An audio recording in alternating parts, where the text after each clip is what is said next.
Një aksident i rënd e kurudhor ka ndodhur në Spanjë, teksa bilanci i tragjedisë përëndohet nga ora në orë. Autoritetet konfirmuan se numri i viktimave nga përplasja e 2 trenave në jug të vendit ka vajtur në 39, ndërsa 10 të tjerë ndodhen në spital në gjendje të ndryshme shëndetësore. Ngjarja e rëndë ndodhi mbrëmjen e së dielës në rajonin e Andaluzis, pranë zonës së Adamuzik, në provincën e Cordobës, në një nga linjat kryesore që lidh Malagën me Madridin. Fillimisht u raportua për 24 viktima, por kërkimet në terren dhe ndërhyrjet e ekipeve të shpëtimit zbuluan se numri i të vdekurve ishte shumë më i lartë. Sipas Ministrisë së Brendshme spanjolle, përplasja ndodhi rreth orës 19:40, sipas kohës lokale, kur një tren që udhtonte drejt Madridit doli nga shinat dhe kaloi në linjën e kundërt, duke u përplasur ballë për ballë me një tren tjetër që vinte nga drejtimi i kundërt. Në të 2 trenat ndodheshin rreth 400 pasagjerë dhe anëtar të stafit. Autoritetet shëndetësore njoftuan se 73 persona janë plagosur, 15 prej tyre në gjendje kritike. Përveç tyre, mbi 170 vet u trajtuan për lëndime të lehta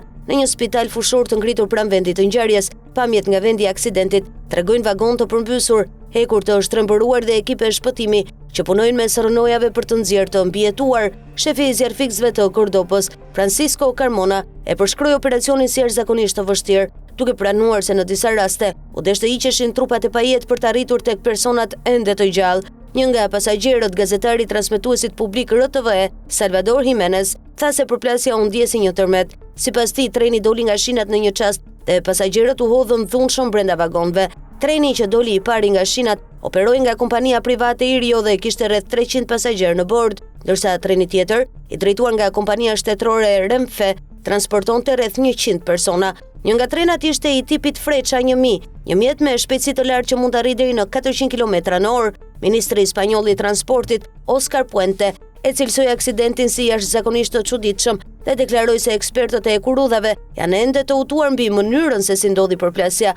Ai bëri të ditur se hetimi teknik do të kërkojë kohë dhe se përfundimet e para nuk priten para disa javësh. Pas aksidentit, të gjitha linjat e kurudhore mes Madridit dhe Andaluzis u pezulluan, duke shkaktuar kaos në transport dhe anulime masive udhëtimesh. Autoritetet u bëjnë thirrje qytetarëve të shmangin udhëtimet e kurudhore në këtë aks, derisa të rikthehet normaliteti. Kryeministri i Spanjës, Pedro Sánchez, reagoi duke thënë se vendi po kalon një natë dhimbjeje të thellë, ndërsa mbreti Felipe VI dhe mbretëresha Letizia shprehën ngushëllime për familjarët e viktimave dhe urojnë shërim të shpejtë për të plagosurit. Agjencitë e emergjencës u bën thirrje të mbijetuarve të kontaktojnë familjet e tyre ose të sinjalizojnë praninë e tyre përmes rrjeteve sociale për të shmangur panikun dhe pasigurinë. Kjo tragjedi rikthen kujtimet e aksidentit të vitit 2013 në Galicia, ku humbën jetën 80 persona në ngjarjen më të rëndë kurudhore në historinë moderne të vendit. Spanja zotron një nga rrjetet më të mëdha e kurudhore me shpejtësi të lartë në botë, me mbi 4000 kilometra linja aktive, çka e bën këtë aksident edhe më tronditës